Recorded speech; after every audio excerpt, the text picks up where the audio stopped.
Hey everybody, welcome back to my channel. Again, my name is Brittany. I'm the homeschool mom of 3 boys, and today we're gonna talk about how less is more. I'm kind of completed a month of homeschool, and there are a lot of things that I've learned within that month. But the biggest thing that I think I've learned is things need to be simple, and we have to be goal-oriented when we are connecting with our children in a way that we've never connected with them before.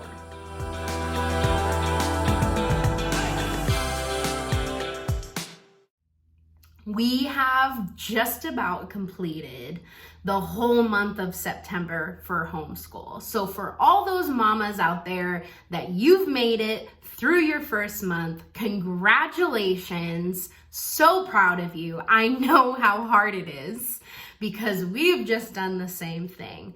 Now, I have learned even more as I've continued on in this journey, being a couple weeks in now with my children and trying to figure out what their learning style is, what works best for them, what I've had to use, what I've had to take away because it wasn't working.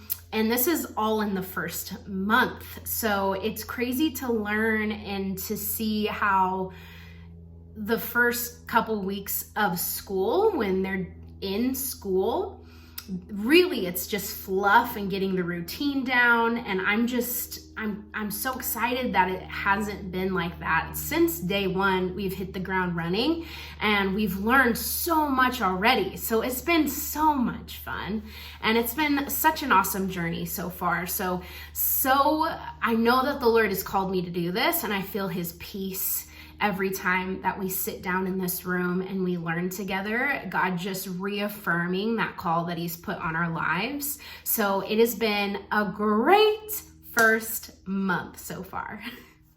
When I finally said yes to homeschooling, I only had like a week or two to prepare, whereas I think a lot of other moms may have had more time, like, oh, next year I'm gonna start homeschooling. I have the whole summer to kind of figure things out. Well, I only had a couple weeks because this decision kind of came about in August. So it was really fast and furious. And mind you, I'm a public school kid. My husband was a public school kid. We had no idea kind of what homeschool would look like. So I knew I had to do a ton of research to try to figure out what would work best for my children.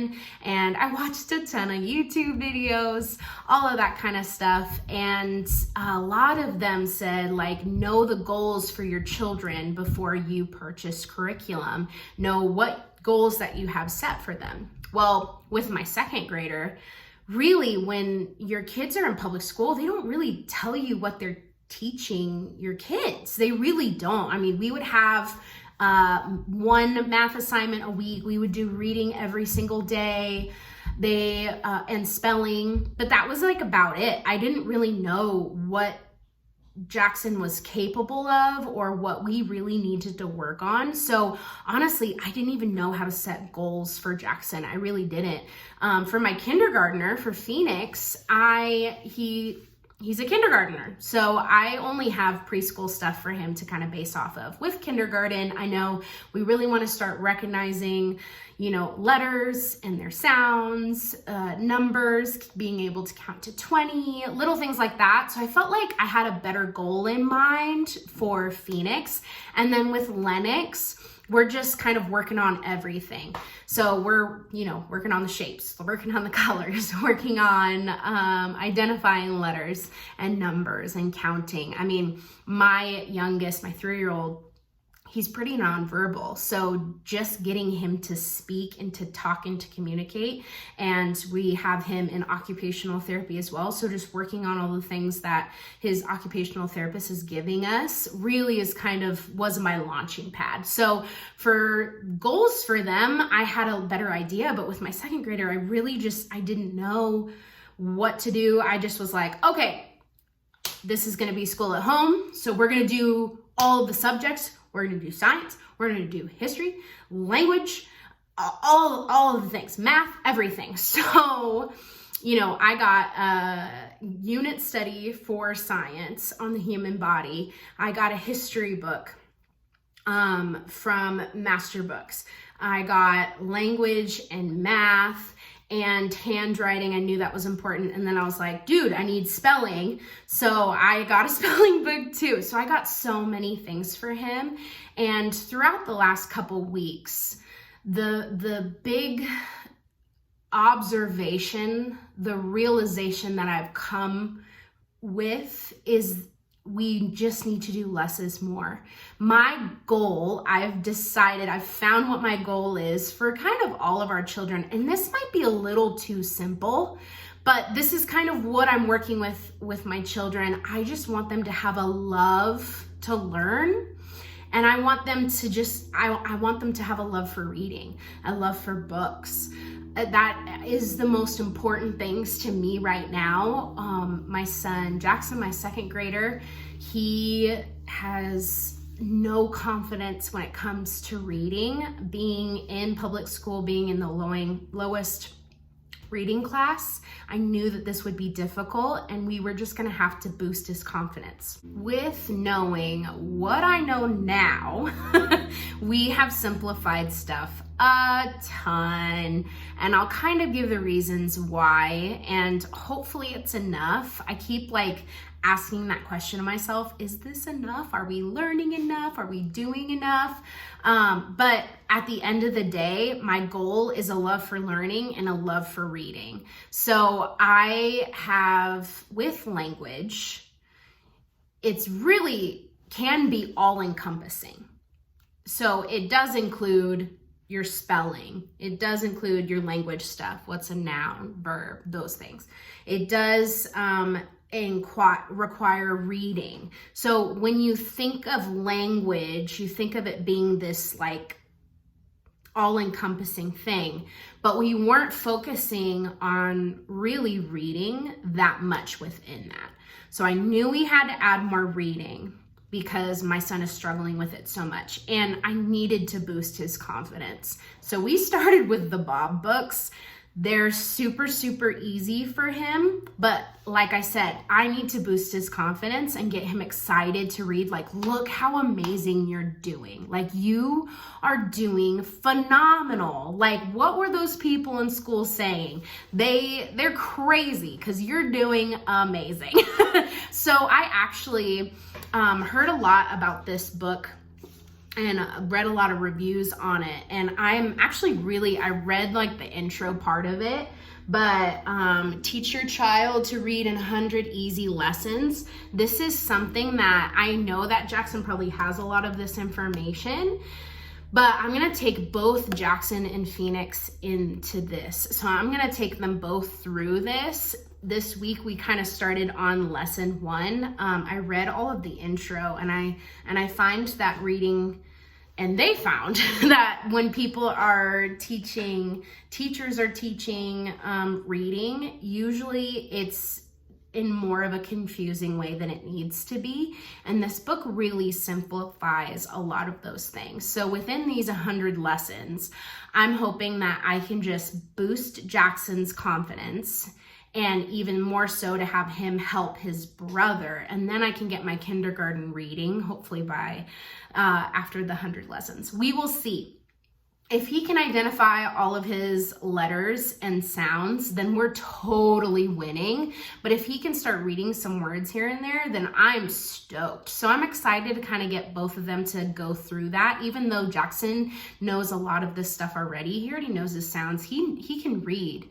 I just have to kind of boost his confidence in that. So reading is a huge thing that we're adding to the table along with language. So that is something that I've learned that I needed to add in. And math is going amazingly well. Both kids excel at math, which is amazing. So we're going to keep that going. And as far as handwriting, we're still continuing that. That happens during our Read Aloud, which is awesome, super simple and easy. But I have decided to skip the unit study, the science unit study, and the history stuff for now. I just really want to focus on reading and getting my kids reading. I think that's the most important thing right now, is for them to love to learn and love to read. Like I said, I want to be really goal oriented. Now, I still want to make it fun. Remember, I want them to have a love for learning. So we are doing some fun things, which is awesome. So we're doing kind of mini unit studies. So right now we're kind of learning about trees. The week before that, we learned about apples. We went to an apple orchard, and then we started learning about the trees. So we took a hike and we looked at all the different types of trees. This week we're kind of focusing on leaves and the importance of leaves for trees. And then next week we get to start farm school. So there is a local gal who has a farm, and she's actually kind of creating a little bit of a mini school out of it. So we'll make that into a field trip as well. And then I just purchased Farm Anatomy. I don't know who the author is, and it should be coming in today, I believe, but we're going to start focusing on different parts of farming. But I'm hoping that once they're at the farm, they're excited about it and they're wanting to learn more about it. So can they remember little basic terms? Anatomy info of a tree. This is the trunk, this is the branch, this is the leaf. We're doing really simplistic little things so I can get all of my kids involved, but it's something extra where they're learning about the environment around them. My kids love to be outside. They're boys, they're rowdy, they're crazy, so we need to be outside. So we're gonna be doing as many hiking trips as we can and getting out into nature as much as we can before it starts to rain like crazy, because we live in the Pacific Northwest and we get a lot of rain. So we're kind of gonna try to do as much as we can outside until we're kind of quarantined and stuck inside, even more so than we already are. So I'm very excited about that. I feel like now that I have my goals, it's like better late than never. But I think I know where Jackson is. I know what he needs now, and I'm making adjustments along the way. So I thought that we wouldn't be making adjustments this soon in the game, but I think the sooner we can make adjustments to help them learn better, the better. I'm not gonna cling to something even though I bought it. I know that it's really hard to not use that history and science book, but I believe that we will eventually use it. I think next year is going to be a great year. That's when we actually have to start really the laws of our state. We don't need to start reporting or testing until the age of 8. So he'll be 8 next year and we'll start doing it then. But for now, really, I just want to build that beautiful foundation. Homeschooling is very, very new for us. So I want to make it as easy of a transition as I possibly can. So the fact that today we spent an hour at the park playing and meeting the kids that were at the park and being social in that sense was a win for us, but not necessarily something they would do in school. So that's something cool about homeschool. I'm excited that we have goals now and we are running with them.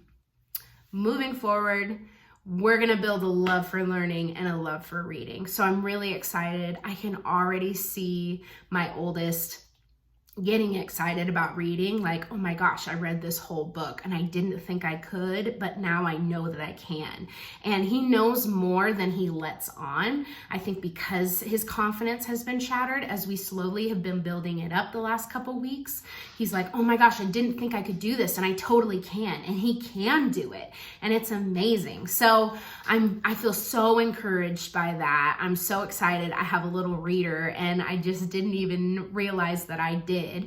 And even just with my kindergartner, getting him to learn the basics and be excited about it. We had no temper tantrums today, guys.